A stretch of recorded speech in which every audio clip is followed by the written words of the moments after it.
নমস্কার, কেমন আছো সবাই? আমি ভালো আছি। আমার এই ছোট্ট রান্নাঘরে তোমাদের অনেক স্বাগত। আজকে আমার রান্নাঘরে স্পেশালি রয়েছে মোচার রসা।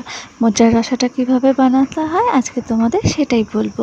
সাথে রয়েছে একটু পাঁচমিশাল সবজিও, কিন্তু মোচাটা আগে প্রথমে সুন্দর করে কেটে নেব। কেটে নিয়ে তারপরে একটু সেদ্ধ করে নিতে হয়। সেদ্ধ করে আগে থেকে ভিজিয়ে রাখা মটর ডাল বেটে নিয়েছি, সেটার সঙ্গে মোচাটা ভালো করে লবণ, হলুদ, জিরে, কাঁচা লঙ্কা দিয়ে মেখে নিয়ে বড়া বানিয়ে নেব। বড়াটা হয়ে গেলে আগে থেকে সেদ্ধ করে রাখা আলুগুলো প্রথমে সাদা জিরে, শুকনো লঙ্কা আর তেজপাতা ফোড়ন দিয়ে দেব। আলুগুলোকে সুন্দর করে ভেজে তারপরে দিয়ে দেবো মশলার মধ্যে রয়েছে আদা বাটা, জিরে বাটা, একটু কাজু থাকলে কাজু পেস্ট করে দিয়ে দিতে পারো।